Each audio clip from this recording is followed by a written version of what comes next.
Which one do you think is the worst brokerage? Oh, I'm kidding. No. Tell me why you got into real estate. What was it about real estate that intrigued you? I know this is probably a long story. I had to initially develop and establish myself as a true expert in the field. It was not easy because people knew me as an expert in pharmacy. You're like, what the hell are you doing? Here's why your house isn't selling right now. It's not what's on TV. That's for sure. It's not $1 Million Listing New York. No. And I'm still waiting on my Lamborghini, and I'm waiting on all that stuff. Other realtors, please don't knock me, but I prefer to have... For some reason that hit me. I was like, what am I doing? Ooh, Evan dropping gems. I'm just kidding. In this episode of The Key, we're going to talk to Peter Beckford. Peter is a doctor of pharmacy turned real estate agent. So we'll hear his story of transitioning through that and becoming more of an expert in real estate. We had such an insightful conversation. Peter's such a fun guy to talk to, and I think you're really going to enjoy this episode. So without further ado, let's get into the podcast. Peter, welcome to The Key. Thanks for having me, man. Yeah. Excited to be here. Yeah. I'm excited to get to know you. So tell me why you got into real estate. What was it about real estate that intrigued you? I know this is probably a long story, but take as much time as you want to. What was it about real estate that intrigued you? So I'll start from early on. As a child, I was just always intrigued by beautiful homes. It's really that simple. And the prospects of possibly enjoying one of those homes one day when I get older. I was always excited to grow up and do big things. Fast forward, I went to school. I went to school for pharmacy of all things and graduated. And I like that, but that's not my passion. So my passion truly is real estate and all things real estate. All through school, I would read these magazines about how to, ensure that you build wealth over time through real estate.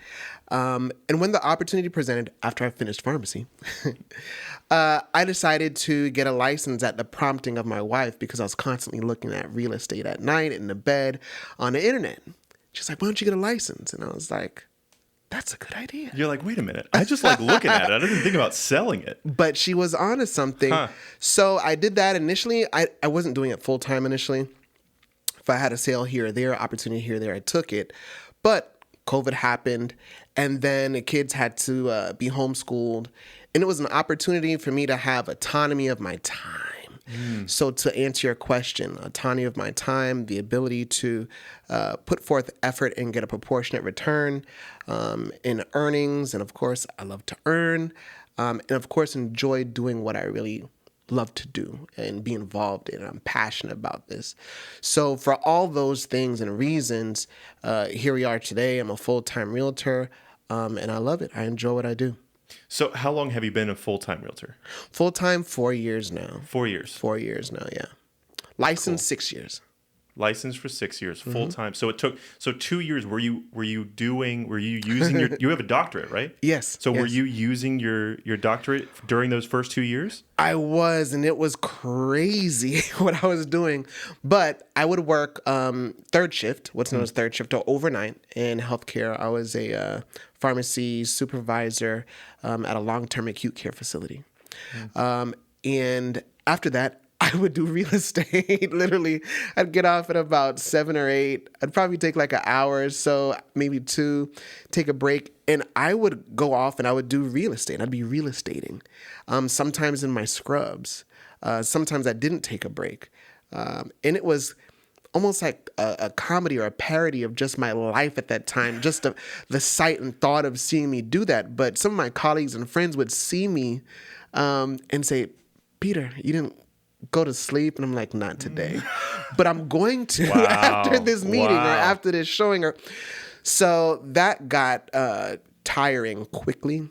Oh, yeah. And after a while, I couldn't continue at that rate and pace because it was ramping up to being a full-time real estate agent, but I was still a full-time, pharmacist, healthcare.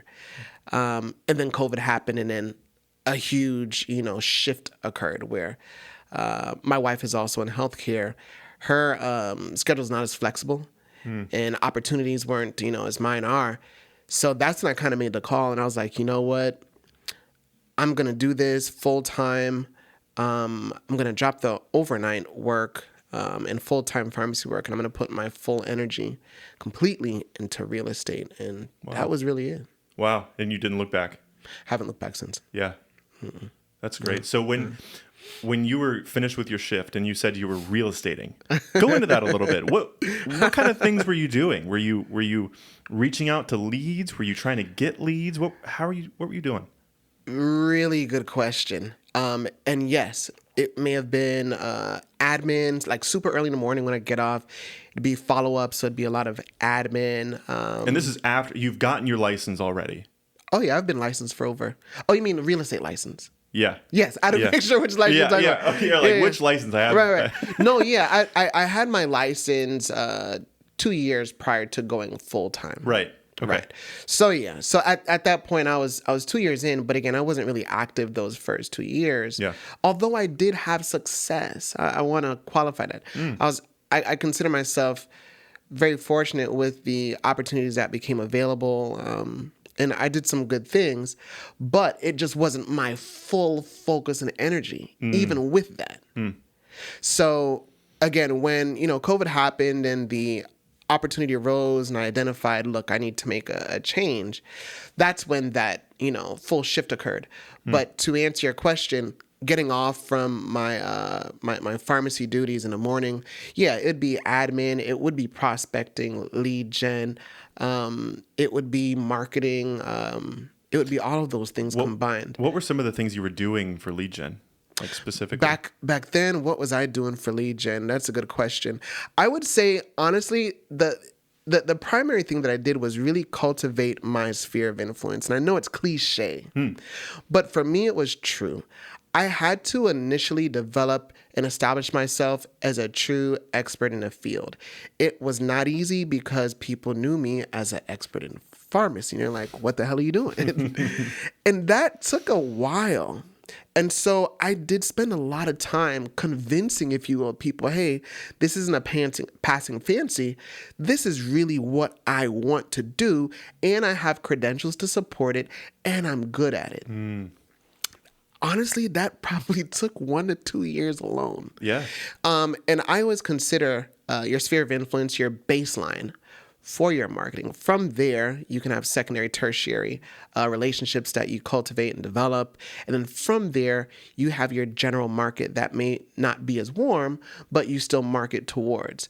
So that first year to, 2, 3 years so, it was my sphere. And that's who I was primarily marketing / convincing or trying to convince that, hey, I know I'm a pharmacist and I know, that's what I've done for a while. Yeah. But I've worked hard at developing the education and the skill set to service you best in real estate today. Well, I think too, the fact that you have your doctorate, it shows just that alone, when you go into it shows that you are able to put yourself fully into something. And that I feel like would give you credibility on its own. Like, oh, like if he says he's going to do real estate, he's going to do real estate. He's going to know this is somebody I can trust. I think you're right, and I think it does. Yeah. But it could be a double-edged sword sometimes. Really? Okay, tell me about that. I think so. I just feel like for a lot of people, it was kind of unbelievable. Like, hey, you did this before, now you're going to do this, really? Okay. And I think it took a while for them to see the results. These are people that I know I'm speaking of, right? But for them to see the results and for them to see me not give up at it and be consistent, for them to say, okay, it's been 2 years now. Peter's still doing this? Yeah. Maybe it's not a joke. Yeah. Oh, you know what? He sold that. Oh, you know what? He's in this magazine. Oh, you know what? Let me give him a call. We have this... He's kind of proven himself here. Yeah. But I'm not going to lie. It took that time. I honestly, when I get into something, I have tunnel vision. And I took it as such when I started real estate. I went to every training class. I was training on top of training. Like I was so trained. And eventually I got to a point where I was like, okay, I need to probably do something. Put it into practice. Right. Yeah. And when I did, and when people had the opportunity to see those things, that's when I think it took off and it became more believable. Do you think that that's maybe a hurdle for some newer real estate agents who What is the percentage of real estate agents that don't do anything? It's very high, isn't it? Oh, it's very high, and I don't want to be quoted on the numbers, but I want to say it's like maybe 70 or 80% in your first. Well, I'll pop couple something of up on the years. video here with the actual stats. So it's probably, Don't quote me on that. Probably But somewhere around there. it is very high. Yeah. And especially in today's market right now, people are falling out because of the climate of the market. Yeah. And so it does take someone who really knows what they're doing, seasoned in this type of market, to navigate it to the benefit of their clients. But no, it's not easy. It's not what's on TV. That's for sure. It's not $1 Million Listing New York. No. And I'm still waiting on my Lamborghini, and I'm waiting on all that stuff to arrive, but it hasn't showed up yet. But I believe it will one day. A function of my efforts and what I put into it. Right. But no, it's not. It's just not that. You truly have to have a love if you intend for this to be not only just a career, but something that you can establish yourself, make a legacy for yourself and your family, and do beyond the average. Like I didn't go into this to be average. I went into this to truly service my clients so well that they and their friends and everybody they know have no other choice. Yeah. It'll be easy for them. It's a no-brainer. Yeah. And other realtors, please don't knock me, but I prefer to have warm leads. We're talking about what we do to generate, or what I do to generate leads. I prefer to have warm leads because at that point, there's already a trust factor that is already established and set in. So when I work for someone, I want them to be so warmed up to me that warmth permeates to their friends, their family, people they don't know, damn it, everybody. Yeah. And say, hey, if you're not using Peter and Beckford Realty, that will come at a cost to you potentially. Yeah. So do you own your brokerage? No. Okay. No. Let me clear that. No, that's just my name of my business. Yeah. And that's what I go by. Currently, I'm with Remax. Okay. So yes. Yeah. So by all means, I would definitely want to. Is that who you've been with from the get, or did you? No. Okay. Originally, I was with another brokerage. Okay. And then I segued over to Remax. Okay. But you never know in the future what may hold. I'm definitely continuing my education. Yeah. Getting a broker's license is on the horizon. Really? Okay. Yeah. And honestly, for me, it's just an education thing more than anything. I know with a broker license, it's geared towards you opening a brokerage. But again, it's an education thing for me, and I like to be in the know of all things. And again, who knows? Should the opportunity and right time arise, I would definitely consider doing that. And which one do you think is the worst brokerage? Oh, I'm just kidding. I'm just kidding. You don't have to answer that. I'm just kidding. I'm totally kidding. I'll tell you after the cameras are off. Okay, all right. You guys don't get to hear it. I'm sorry. So your first listing, right? So did you help on the buyer side first or the seller side first? Okay, the first transaction, definitely the buyer side. Okay. And when I started out, probably predictably, it was a lot of colleagues of mine, that I worked with. And I would just say, hey, I heard my ears are very good at hearing when anybody says anything real estate related. So I'd be working and someone would say something about buying or something. I'd be like, wait, what? Who? Where? Yeah. By the way, yeah. I'm a realtor now. And it took off from there. So yeah, my first, one of my first transactions that I remember was simple townhome, modest, but I was so geeked, excited and proud, and I had on my suit and tie, and I was pumped. I was just ready for it, and it worked out well, and it was a good start. So that's where I got my first one. Just what do you call it? Ear hawking or ear something? There's a word. I don't know, but I like that. Whatever that is. Yeah. Sounds cool. But yeah, and I still do that to this day. By the way, if anybody says anything real estate related around me, I'm hopping in a conversation and saying, hey, by the way. So going back to some real estate agents that don't ever really do anything with, like they get their license, they park it somewhere and they just don't. Do you think that is it because they get stuck kind of in that analytical, that learning, that educating phase, and they're just, is it that they're scared to put it into practice? Do you think that that's a big cause of it? I think it's a combination of things, including that. Yeah. we live in such a social media driven society right now that I think it is a combination of what you mentioned. I think it's a combination also of the portrayal of the modern real estate agent, and they're super polished and they always look luxurious and they always move with, music in the background and walking slow-mo. In real life too, not just in videos. It just happens in real life. Somehow, I don't know how, but yeah. I don't know how either, but my life ain't like that. Every time I get out of my car, I'm waiting for the background music to turn on. Birds chirping and it never happens for me. But that idealistic view of real estate in general, I think when it's not met and they are, trying to do their thing and they're trying to meet prospects and they're developing a plan, I think they start to realize, well, maybe it's not what was portrayed, on TV or in social media. And then they have to regroup and say, okay, how can I do this? And then sometimes, this is just all my opinion, but sometimes when that doesn't work out and they realize, okay, I might have to be on the phone for 3-4 hours a day calling people that I've never met. Yeah. Or I'm going to have to actually get in, these environments to establish relationships. If that's not one of their things, comfort zone for them, I think oftentimes that's when they realize, uh-oh. And if you don't have an inherent sphere to work off of to get started, then I think that's when trouble really starts.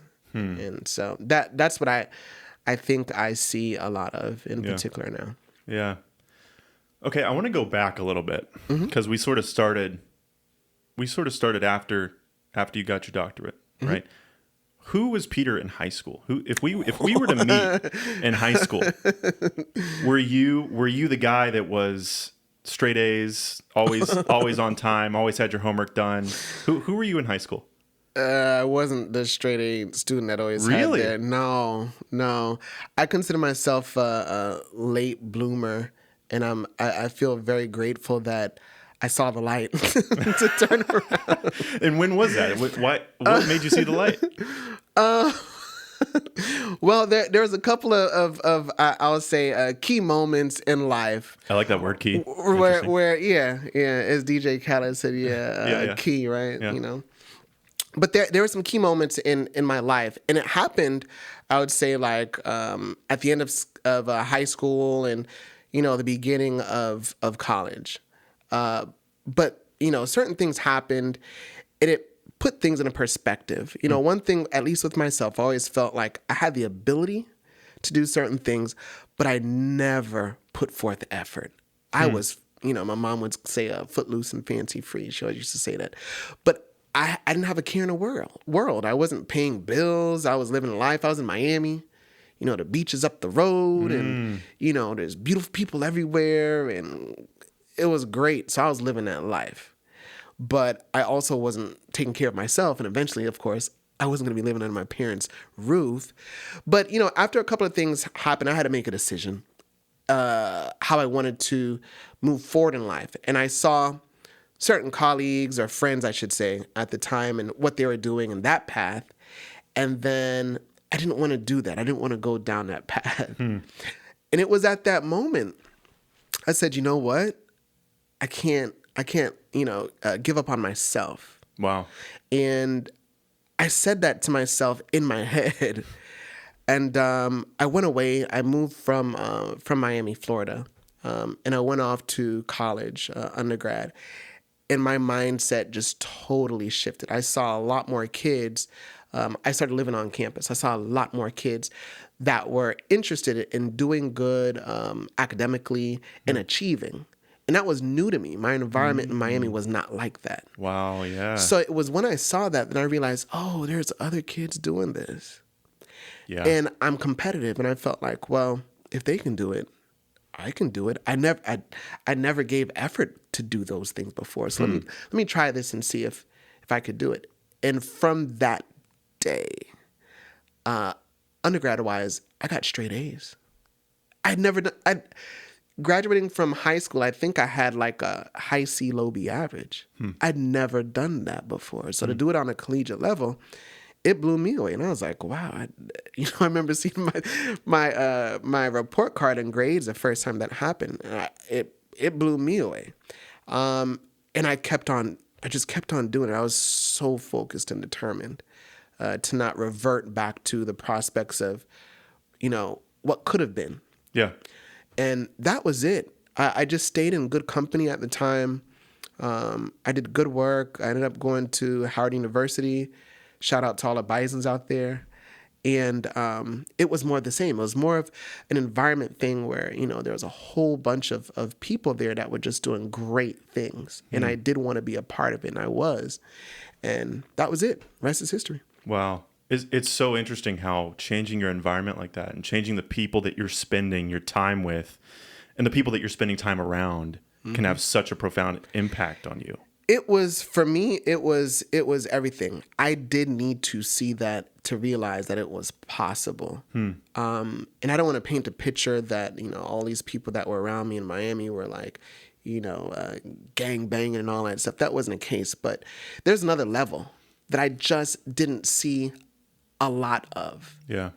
And it just wasn't there and represented to me. But again, when I had the opportunity to move and I was in a different environment and it was in such high prevalence, it was everywhere. I was like, oh, if they're doing it, I could do it. This is what's possible. Exactly. Yeah. And that's been it. So, yeah. Cool. Yeah, I have a kind of a similar story a little bit myself. I dropped out of high school. I didn't finish. And it was sort of what you're saying of, I had the capability. I had the wherewithal to do it.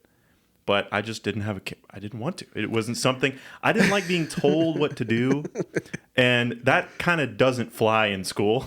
It doesn't really work. Right. It's school. Not rewarded. Right. No. And I didn't see an end. I thought I was going to be a musician. I thought I was going to, but, and it, I did. And at some point, I don't know what it was, but honestly, watching things like podcasts and watching things on YouTube and seeing people, I remember a specific video by Casey Neistat. I don't know if you've heard of him or not. I have not.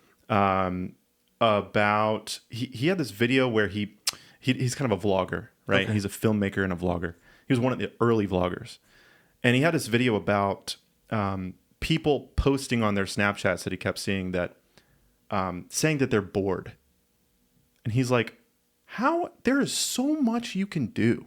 There's so much time in the day that you can fill with things. There's so many things we could accomplish so much, and there's people sitting around saying that they're bored, like."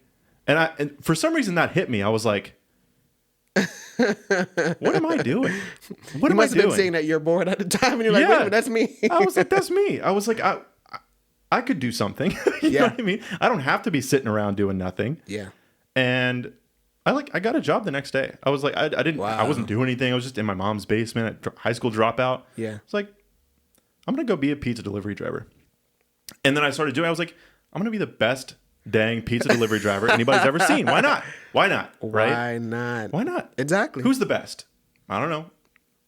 But it could be me. Right. And I'm going to try to do that. So that's sort of what I did. And that's for some reason, that sort of change in mentality. Yeah. And it was that influence from him and from other people like him that I saw and witnessed. I wasn't necessarily around them, right? It wasn't really my environment.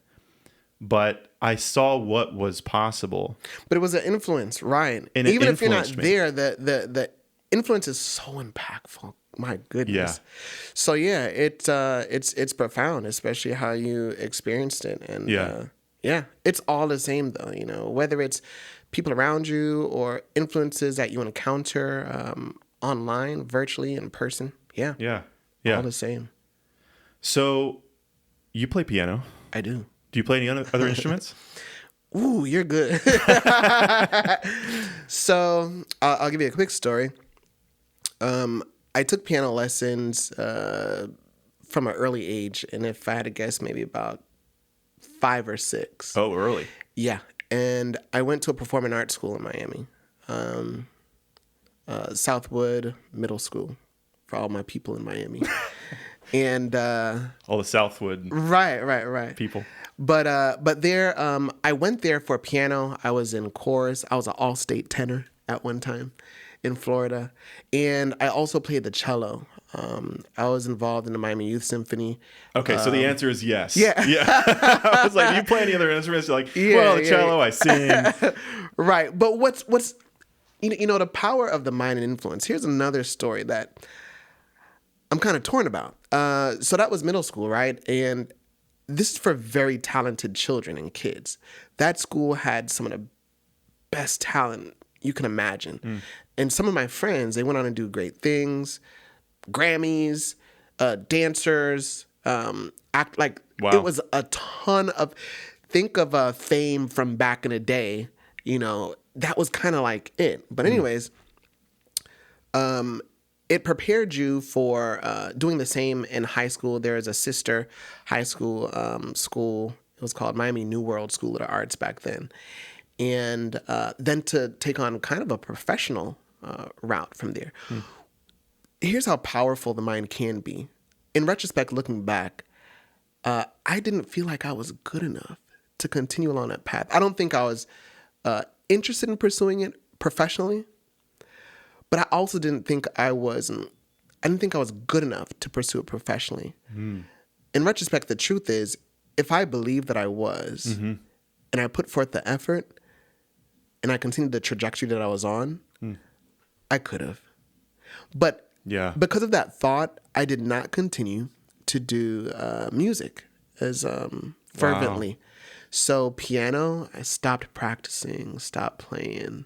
Cello, totally dropped. Wow. Singing, I was in a singing group. We kind of fashioned ourselves after Jodeci and Boyz II Men at the time. This is hilarious. It might age a little bit, but I don't care. And we were really good. And I really thought, you know what? We might have a shot at this thing. Yeah. This is in middle school. And again, this is in Miami. Hurricane Andrew hit. This sounds so unrelated, but I'm going to tell you, it's going to come full circle. I'm intrigued. Hurricane Andrew hit, and when it hit, it just destroyed everything around us. Yeah. Likewise, it displaced a lot of families, including two of my my group members, good friends at the time. But as a result, the singing group was, disbanded, dismembered. And at the time, we were trying to see if we can get a contract and see if we could do all this stuff. Yeah. We were kind of making headway. You're serious. But as soon as that happened, it was a wrap and that was over. Yeah. So it's like that happened. I was back and forth as to whether I would continue, the pursuit of music passionately and possibly professionally. And I kind of gave up. Yeah. Yeah, it's kind of sad. Wow, but same it's here. Really? Yeah. Oh, wow. Very similar thing happened. Really? Only Wow. I was not, it was a band. It was like a rock band, right? We were a cover band. Okay. But we were good. Yeah. And there was something about it. Yeah. But a few things happened. It just kind of petered out. Yeah. But the thing is, like I said, I dropped out of school because I thought that's what I was going to do. Of course. I thought, I was like, we're going somewhere. Right. And there's part of me that's like, well, what if? And I'm sure that kind of is the same with you too. It's like, what if? I see, again, some of my friends, and they're doing so well, and I'm super happy for them. And honestly, I don't keep in touch with them every day, but I see them from afar, and I'm so happy and proud of them, and I can't believe it. Mm-hmm. And listen, I told you I'm competitive. I think back and I'm like, dang, I think I was better than them at the time before.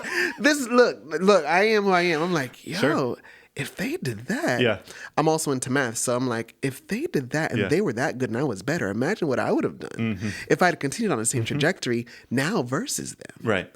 Crazy mind, right? Well, but that's the way I think. I'm like, man, I could have probably done something really special. Yeah. But I am super thankful and content with the path that I'm on and I'm at. And I couldn't be more grateful for all steps of my life and where I'm at right now. Yeah. Yeah, for sure. I mean, I think obviously it worked out for the best. Yeah. Definitely. I mean, we can always ruminate on what if, and that's why I tend not to regret things. Yeah. I'm like, there's a reason that, all of those things happen to lead you to where you are today or where I am today. And so, regretting that something did or did not happen the way you thought it should have gone, it's like, well, it's not really up to you anyways, you know? And there's always the promise of tomorrow, and why I love life in general. Yeah. Every day we wake up, we have this awesome opportunity to do something special. And all it takes is an earnest effort. Yeah. And so that keeps me going every day. I don't care what happens. The next day, the sun is going to rise. And as long as you rise with it, you have that opportunity to make something spectacular happen. Yeah. Yeah, totally. I want to shift gears just a little bit. What is social media? How has social media, because it's such a huge thing now. It's like kind of inescapable, right? Definitely it's kind of a inescapable. necessary evil, Yeah. you know? How has that played a part in real estate for you specifically? So when the day that I started my first social media account was like 2 or 3 weeks before I got my license. Okay. What platform was it? Facebook. Okay. And I realized, man, if I'm going to have to do real estate, I'm probably going to have to show my face. That's exactly what I said to myself. Yeah. And I'm not the most, out there person, especially personally. But as it relates to real estate, if you're not out there, how will they know? So you can't be this secret agent. I like that. Yeah. And so as a that. result, I knew before I got my license, no matter what, I'm going to have to put myself out there. So that's what I did. I established that account, and slowly I developed it. And I had to, as I told you a couple minutes ago, I had to start the account over, but it's all good. But it's super necessary. People need to know who you are, and that's where they are. They're on social media. Yeah. Everyone has their phone right in front of their face every single minute of the day. So if you aren't there, they're not going to see you.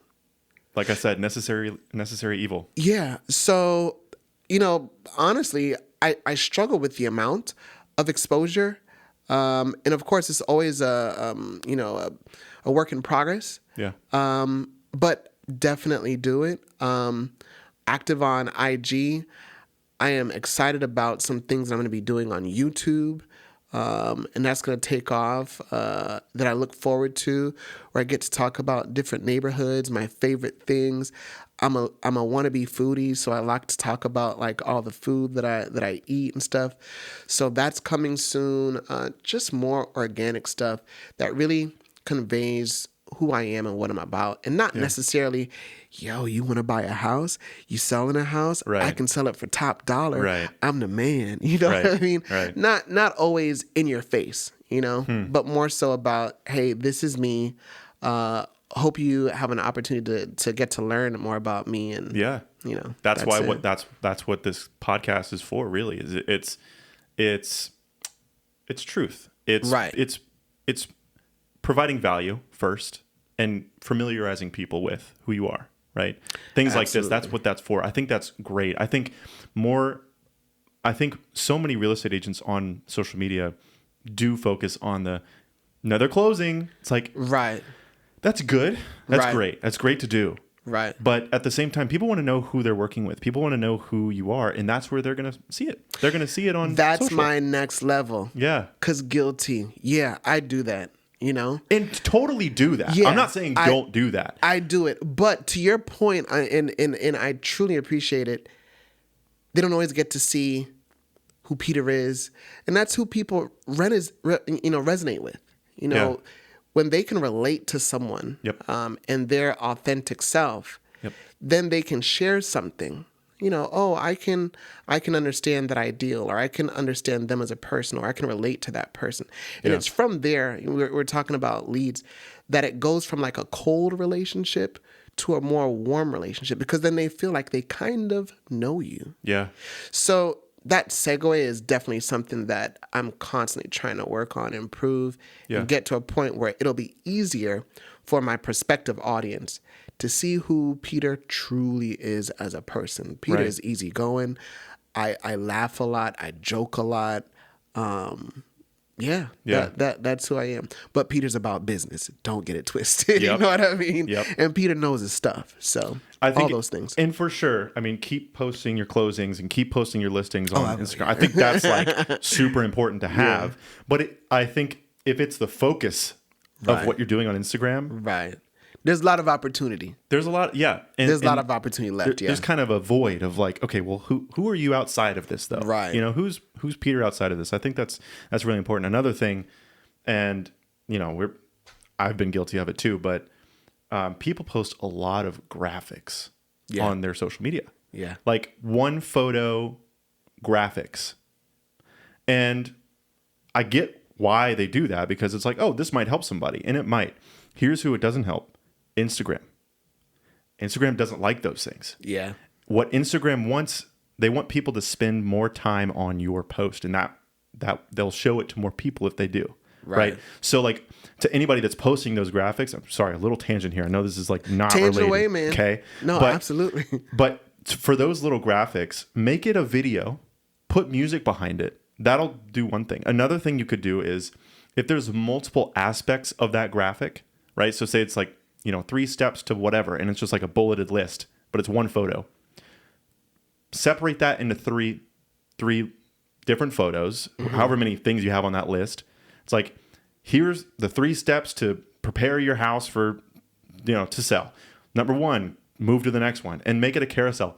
That will make people spend more time on your post. Evan dropping gems. I'm taking mental notes as you're speaking right now. It is so important because, and I see it all the time. I see, here, even if somebody posts like, oh, I'm the top producing whatever agent in my brokerage, and it's just a graphic, right? The Instagram doesn't want to see that. Chop it up. People might want to see that. Yeah. People might want to see that, but Instagram doesn't want to see that. Right. And you have to think about not only what people that are following you want to see, but what does Instagram want you to post? Well, yeah. And, the platform itself, and or TikTok, or... Yeah, and potential for growth. And that will assist in your growth on these platforms. So, definitely. And it's funny, I do both, actually. I think I did one recently where I did this post about prepping for listings or something. And I have an assistant, and, she helps me put stuff together. And it was a lot of bullet points. It was music. It was different pictures and videos, all that stuff. So, yeah. And I pay attention to that stuff. There are different response rates and engagement that you will appreciate between that static photo versus some of the things that you mentioned. Oh, yeah. And when I see that is when I'm like, okay, we need to key in over here and make sure we incorporate, some of those features in whatever it is that we're posting. So totally agree with you. More videos. That's just what everybody is doing. Yeah. That's what all the platforms want. And like you said, it is a lead generator, but it's not a cold lead generator. It is a warm lead generator because people see sort of who you are, and they're naturally sort of reaching out and coming to you. Have you gotten any like actual listings from social media yet? Absolutely. Wow. And recently, you know what's interesting about social media in general? You may have a sphere. They'll see you post. You won't talk to them necessarily frequently, but out of the blue, your consistency will keep you top of mind. And when the time comes, they'll shoot you a DM. It happened to me a couple days ago. I haven't spoken to a couple I was working with for maybe a year and a half ago, 2 years ago. Shot me a quick DM. She said, hey, Peter, what's going on? Listen, we're about to move. We need some help. Give me a shout. We want to work with you and list this home and get out of here. That simple. Yeah. But I hadn't seen it in a while. It wasn't any problem or issue. Stayed top of mind through posts and stuff, engagement, and bam. So if you're able to stay warm, top of mind, even if you're not speaking to them every day or whatnot, but staying on top of mind is so crucial. Yeah. Because when that opportunity comes and they're needing someone, and at that moment they can think of you and they could pick up the phone or call you easily, or you're accessible via social media and DMing or private message. Yeah. That's all it takes. And it's a real thing. It happens. Totally. You want to be the person that they think of when they're like, okay, who do I know that's a real estate agent? Right. You want to be that, like you said, top of mind. You want to be the person that comes up in their mind first. And it's funny. I have gotten response every now and then. I'll do like a silly reel or something, and they'll mention that, and those things stick out, which is why I do them, of course. And as I mentioned, sometimes I like to joke around and be silly and funny. Yeah. But those things stick out. Oftentimes they get the most engagement. It's not always or necessarily the most intense, data-driven, 10-minute spill on the market and the absorption rate and, the amount of inventory that we have and sales for this. That stuff, frankly, is boring. It's boring. Yeah. And that's not entertaining. And guess what? No. Social media is for entertainment. So if you're able to grasp, and there is a word that someone else way smarter than me coined, edutainment. Yeah. But if you're able to blend a little of entertainment with education, Yeah. to me that is the pinnacle of It's like a happy medium. where you want to be. It's right. Perfect mix. Right. So So a lot of the engagement that I get, honestly, is when I do some of the most silly things. Like, oh, you killed it. By the way, I'm looking for a house right now. Yeah. And I respond and say, by the way, I'm ready when you are. Yeah. You know what I mean? Yeah. Let's go. Yeah. So, yeah. And I've done the whole intense market analysis and spill and, I'll have on a suit and, Right. I'm looking shiny, just like on TV. Yeah. It's good. And here's something that I think, you could, like you said, edutain. I like that. Yeah. You have to be entertaining and you have to captivate them immediately. You have to get their attention as soon as possible. So it's like, you could say like, all right, so these, you could start the video like, all right, so these are the trends right now. This is kind of why houses are sitting on the market, is because we can see that, interest rates are blah, blah, blah. You could do that. Or you could say like, here's why your house isn't selling right now. Right. You could start the video like that. And they're going to be like, why? I want to go on. Like, I'm curious. You have my attention. And then you could say, here's what the Fed just did. Right. Right. And it's all about the delivery. I think a lot of agents don't get that. They don't get that. And it could be the same information. But again, it's the delivery and how you present. Yeah. That can make all the difference in the world. And I admit, I'm guilty too. It's easy to do the straightforward, well, this is a month of September, and this month the inventory on market is still low at 2 months, and it's a seller's market, and these are the 5 counties that are most active or least active, and blah blah blah. Yeah. But here's the thing: it is good to show people that know that. It is, and you go to these training classes and sessions. It says, "Well, you need to do this because it makes you the market expert." And it's true. The information, knowing it does. Yeah. The way you present it and how, got to be careful. You got to be flossing while you're saying it. You got to be doing a TikTok dance while you're doing it. Do a dance. Start flossing. Put a filter on. Whatever it takes. You know what I'm saying? Do that, you know? Yeah. What? So, okay. So I think there's a lot of great stuff in this episode. I think people are hopefully going to get a lot out of this, because I hope so that's too, one of the goals. Yeah. And we have to, besides the joke question earlier where I asked what's the worst brokerage out there, and we all know which one it is. I'm just kidding. We sure do. I'm just kidding. It's no, that's not really brokerage. You're not lying. So what? Okay, so I don't want to get negative. Yeah. Okay. Yeah, but this might be a little negative. It's a little different, a little change of pace. Okay. What's your least favorite part of doing real estate? And maybe flip it on its head a little bit and turn it into a positive. Like, what's your least favorite? But like, how do you think it can improve? Or like, what's sort of antiquated at this point? What's outdated? What needs to be better about real estate? That's a really good question. What needs to be better about real estate? Well, you know what? I'm sorry. Let me first answer something I don't like that you asked and mentioned. One thing I don't like is the reliance on nonverbal communication to get a complicated transaction done in an efficient manner. Interesting. It drives me nuts.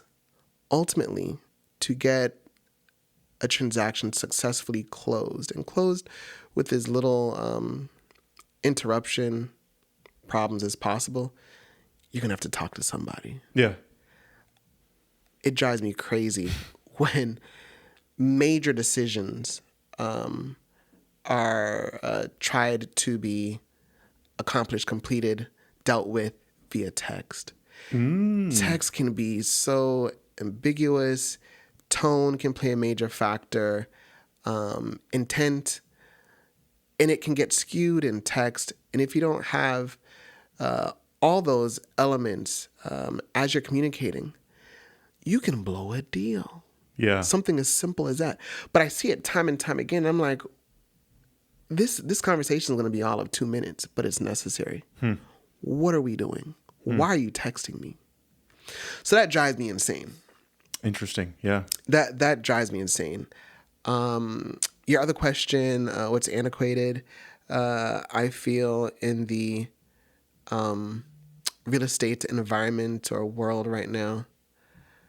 I might need a little bit of time. I'm gonna have to come back to that. I can't think of a good one, but yeah, what irks me, that stood out a lot. Well, and I think I think too, if we want to talk about something that's antiquated, that it's kind of a scary thing to topic to get into, because then we start thinking about iBuyers and we start thinking about all this other stuff where people are trying to revolutionize real estate. And actually, a previous guest, Jason and I were talking about that. It's tech is important, but this is what I said to him is I wouldn't want to try to do all of my legal stuff without hiring a lawyer. Right. In the same way, I don't want to try to do real estate transactions without hiring a real estate agent. Somebody who's an expert in the field and knows, because I don't have the time to study all of that stuff. I just don't. You don't want to. Right. You don't want to. And I completely agree with that sentiment. There's a lot involved with a real estate transaction that you want an expert on and for to represent you appropriately. Without that, there's a lot of things that you may end up being liable for, or that may cost you way more than you think it would without representation. For sale by owners, I love their idea and intent, but same thing, their ability to market to the right, folks, exposure to their home, their personal belongings, expertise on transactions, intent of agreements, your responsibilities. All of these things aren't something that's inherently known by any and everybody. And even if you think you know it, it's unlikely that you have an expertise level of understandings as a full-time realtor would. Yeah. And it will cost you. Yeah. No matter what you think. So it's why wouldn't you get the best to represent you? If you go to a doctor, you want the best. If you go to any professional service provider, you want the best. You're not going to say, well, I'm going to go ahead and do this procedure on myself and save some money. I'm going to go on YouTube real quick, and I see a whole bunch of folks. Let me just stitch this up real quick. Right. Or likewise, for legal representation, same thing. Yeah. I would probably put an argument together. This could be a combination of legal, surgical procedures in one as it relates to real estate, because we're doing a lot of intricate intervention as it relates to these homes, whether it be prepping, whether it be marketing, whether it's staging, all the elements, man, that's involved with the process. You need an expert if your objective is to get the most out of a sale, or to get the best deal, or to even get a deal, in this multiple offer market that we've recently been involved. If you even want to get the deal, how are you going to do that? Right. You need someone who knows what they're doing and can get it done for you. So, yeah, absolutely. I think a lot of people think it's like selling a car on Craigslist. They're like, oh, I could just list it and then negotiate. I know what I want for it, and but it's like, man, it's so much more than that.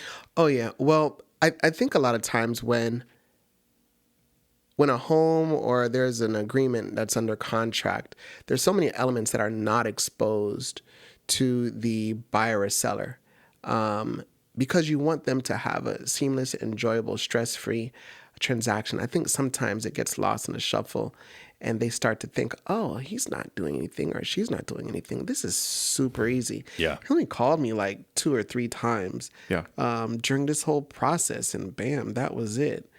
I could have done that. No. It doesn't work like that. No. Yeah. Trust me, I'm getting blown up every day. I'm putting out fires so my clients can enjoy a stress-free transaction. Yeah. You know? Yeah.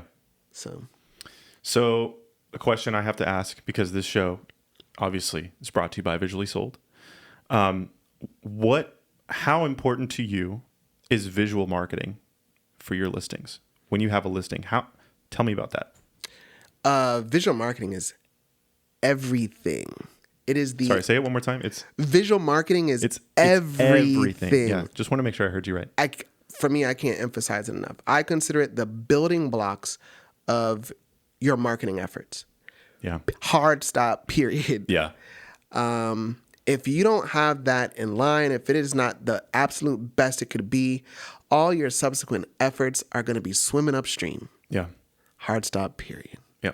So it is extremely important that I get the absolute best out of that visual marketing. I know you and your team may be tired of me.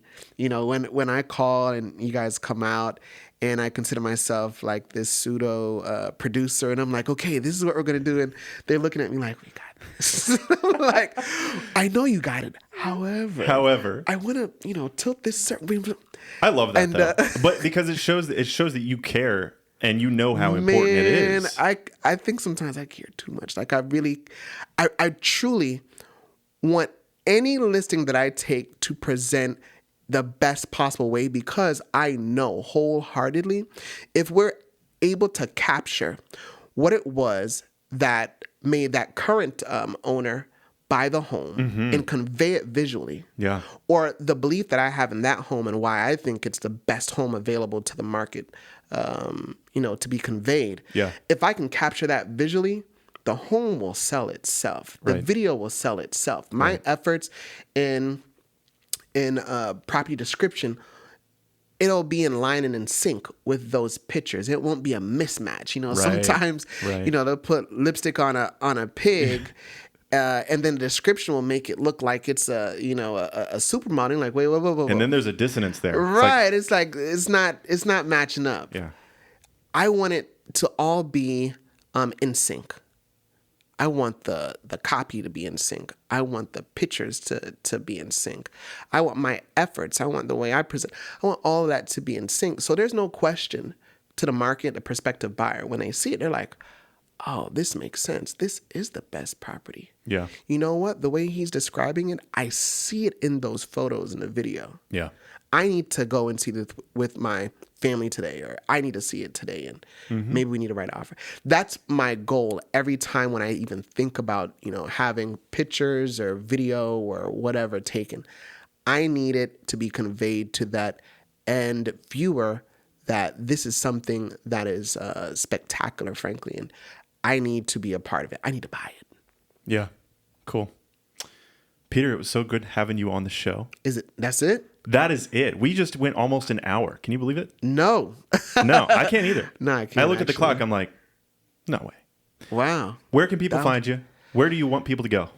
Absolutely. Well, you can find me in Metro Atlanta. You can find me on Instagram at Beckford Realty. As a matter of fact, all social media platforms, Beckford Realty. Beckford Realty. I'm there, IG, Facebook, YouTube. Just check me out. Look for some fresh content coming soon to YouTube that I'm super excited about. If you're in the Metro Atlanta area, in particular Smyrna, Marietta, and you have any needs, buy, sell, lease, invest, by all means, and commercial, by all means, give me a shout. I would love to assist. Fantastic. Thank you guys so much for watching this episode of The Key. If you or somebody you know wants to be on the show, just send us a DM on Instagram. That's Visually Sold on Instagram. Thanks again, Peter, for coming on. And we'll see you guys on the next episode. Take care.